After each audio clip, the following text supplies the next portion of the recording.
which profession has the most messed up people in it? I was a busboy at 16 years old. The very first staff meeting I attended, management started off by telling us, "No more doing Coca-Cola in the parking lot. Our guests are not fudging blind." I was literally a church-going altar boy and was scared to work there, but everyone was a high-energy character and kinda looked out for me. There was a bunch of slamming, yelling, cursing, and fighting, but nobody was malicious. After college, I worked in finance, a boiler room sales office, and those guys were a bunch of entitled, greedy, racist, elitist, narcissistic, violent douchebags. The first week I was killing it and thought I could put up with the toxic environment because the money was great. I quit by the end of the week. Story 2. People that work in car dealerships. 4 or 5 years ago, my wife and I drove 2 hours to a dealership because she finally found the exact car she had been looking for online, and it was at this dealership. We called right before we left the house to make sure the car was still at the dealership, since we had to drive 2 hours to go look at it. We obviously wanted to make sure it was there before we made the trip. You already know what comes next. When we got there, the first guy we spoke to told us that the car had just now been sold, but he had some brand new models he'd love to show us. I basically went off on him and told him I'd never do business with them after that. It was a slimy way to get us in the door. It's hard telling how long that car had been sold. They just assumed we would buy something since we made the trip. Quite the opposite, actually. Story 3. People I have met who are life coaches seem to be the most wackadoodle people ever. I've had 2 close friends in my life become life coaches. Calling them wackadoodle is close to the truth. They are. But emo, there is more to it. They want to help people, but have no discerning skills outside of reading too much fad fitness self-help literature and being charismatic. Also, are both fairly wealthy but didn't make the money themselves. I think their heart is in the right place, but the wealth, crunchy granola bars, and pseudo-intellectualism many from self-help books melted their brains. As an old professor of mine once said, life coaches are people who want to be psychologists without going through the work of actually becoming a psychologist. Story 4. EMS. High stress, odd hours, and in most of the country, ridiculously low pay. There's a lot of phenomenal medics whose lives are an absolute mess. When I was in high school, I dated a guy who was working as an EMT during his senior year because he was already 18. We lived in a small town and he could do his schoolwork during the downtime at his shifts, so it was a pretty sweet gig for the most part, and he had gotten into it through the volunteer fire department. But this was also around the time they opened a new truck stop on the highway just posted of our town. It basically in the quiet place between our town and the next town.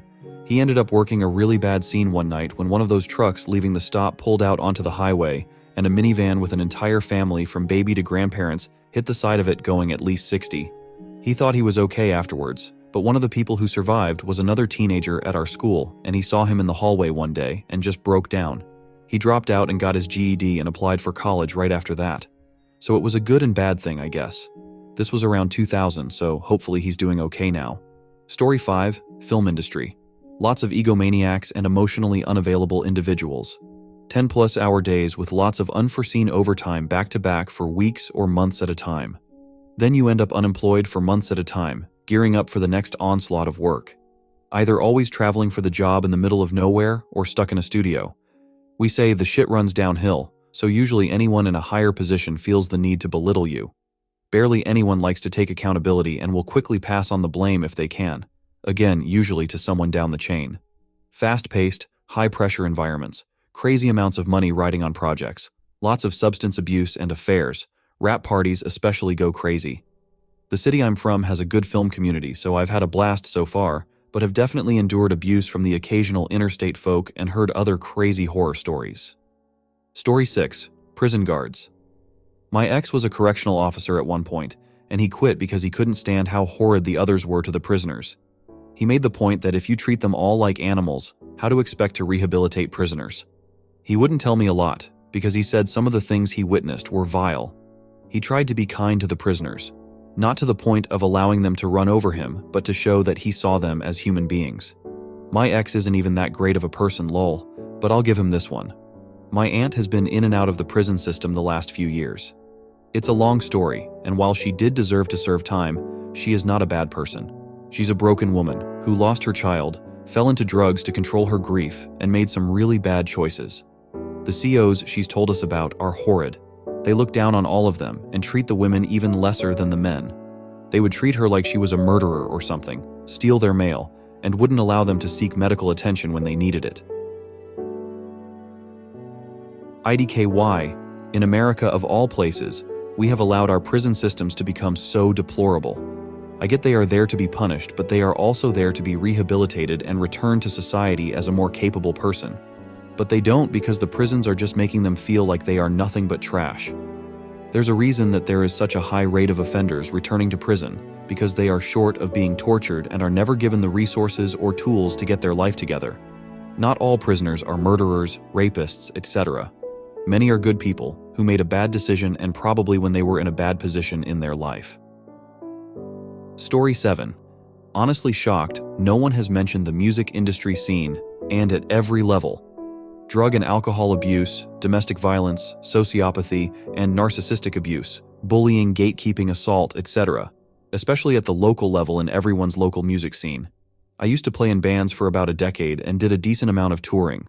All you said is correct. Drug addiction is rampant. Everyone sleeps till like 11 and works random-ass odd jobs. Nobody ever shows up on time. And it's a giant ass-kissing fest. Indie bands are incredibly annoying with how much they gas each other up to stay in good social circles. And then there's always an allegation that someone was being a creep or something, and then everyone treats that person like a pariah and acts like they were never friends. Story 8. Academia. Think of all the smart, dysfunctional weirdos from your high school. Now picture them 40, 80 years old, refusing to retire, and they can't be fired thanks to tenure. It's a nightmare. When I got my PhD, I took a job in industry. All the professors told me I was selling out and turning my back on science. Fudge that. I've spent the last 4 years watching you abuse each other. I want out of this asylum. Story 9. Those who work for payday loan companies. Taking the absolute most desperate people and then charging them insane interest because they have nowhere else to go to access the money they earned. I don't see any difference between them and loan sharks. You see payday loan spots all over, yet operating as a loan shark puts you in prison. The entire payday loan industry should be made illegal. How it is not considered usury is beyond me.